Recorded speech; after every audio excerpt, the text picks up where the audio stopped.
ఇది కేవలం సమాచారంగా మాత్రమే భావించండి. వైద్య నిపుణులను సంప్రదించండి.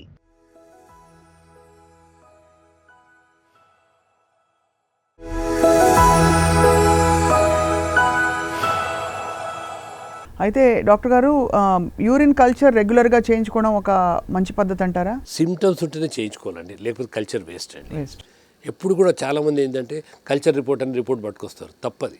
You should get complete urine analysis and culture report. మనం symptoms, urine analysis, culture report 3 కలిసి మనం ప్లాన్ చేసుకోవాలి. It's not a mechanical one, చూడగానే చేసేది కాదు.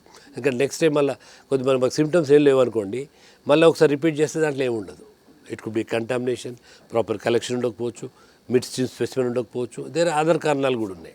సో మనం అన్ని కలెక్టివ్గా మెకానికల్గా చాలామంది రాగానే ఇంజెక్షన్స్ పెట్టడం అవన్నీ చేస్తుంటారు. అవును, అది వేస్ట్ అన్నట్టు. డిపెండింగ్ ఆన్ ద సివియారిటీ అవన్నీ చూసుకున్న తర్వాతనే మనం ఏ మందు పెట్టాలి, పెట్టకూడదా అబ్జర్వ్ చేద్దామని చూడాలి. హెల్దీ మహిళల్లో సార్, మామూలుగా లేదా పురుషుల్లో కూడా, ముఖ్యంగా మహిళల్లో మనం తినే డయట్ని బట్టి యూరిన్ కలర్ మారుతుంది. కానీ స్టాండర్డైజ్డ్గా ఉండవలసిన హెల్దీ యూరిన్ ఎలా ఉంటుంది, ఏ కలర్లో ఉంటుంది? దాన్ని లైట్ ఎల్లో కలర్ వస్తుందండి.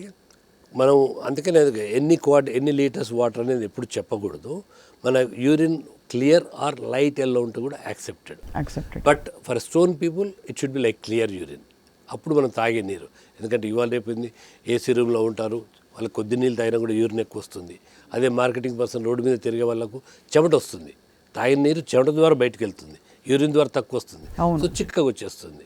సో వాళ్ళకు స్టోన్ ఫార్మ్స్ అవన్నీ కావచ్చు అన్నట్టు. ఇవేమీ లేకుండా నార్మల్ యూరినేషన్ ఉన్న వాళ్ళు they don't need to worry or take any. Absolutely అవసరం లేదు. మామూలుగా 6 నెలలకు ఒకసారి, సంవత్సరానికి ఒకసారి షుగర్ టెస్ట్ ఒక ఏజ్ దాటిన తర్వాత ఎలా చేయించుకుంటారో అది సరిపోతుందంటారు సార్? మోస్ట్ ఇంపార్టెంట్ అండి, పేరెంట్స్కు షుగర్ ఉందంటే మాత్రం చూడాలండి. అన్ని జబ్బులలో అండి హెరిడిటరీ అండ్ ఫెమిలియల్ చాలా ఇంపార్టెంట్. పేరెంట్స్కు జబ్బు ఉందంటే మాత్రం జాగ్రత్త చూసుకోవాలి. ఈవెన్ ప్రాస్టేట్ క్యాన్సర్ ఇంతకుముందు అనుకున్నాం కదా, ఫాదర్కు ప్రాస్టేట్ క్యాన్సర్ వచ్చిందంటే పిల్లల్లో వచ్చే అవకాశాలు జనరల్ కన్నా ఎక్కువ ఉంటుంది. So they have to be careful. Even మదర్కు ప్రాస్టేట్ ఆడవాళ్ళలో ఉండదు, కానీ ovarian cancer or breast cancer, ఎందుకంటే దాంట్లో BRCA1 BRCA2 అని జీన్స్ ఉంటాయి. ఆ genes prostate cancer genes common అన్నట్టు.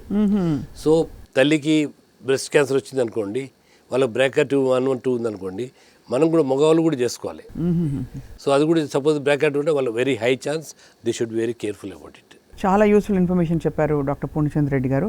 అయితే finally I want to ask sir, కొన్ని kidney friendly fruits and vegetables మాకు చెప్పవలసిన కోరుతున్నాం. ఉదాహరణకి లాస్ట్ టైం కూడా మాట్లాడుకున్నట్టున్నాం సార్, కొన్ని క్రాన్బెర్రీ జ్యూస్లు అవి ఇస్తూ ఉంటారు ఇన్ఫెక్షన్స్ వచ్చినప్పుడు దాన్ని ఫ్లష్ అవుట్ చేయడానికి ఆర్ బ్యాలెన్స్ చేయడానికి. సో ఈ యాసిడ్ ఆల్కలైన్ బ్యాలెన్స్కి what is a good diet?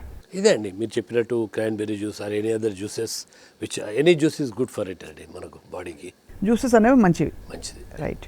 Thank you so much sir. Right అండి. చాలా ఇన్ఫర్మేటివ్ ఎపిసోడ్. నమస్కారం సార్.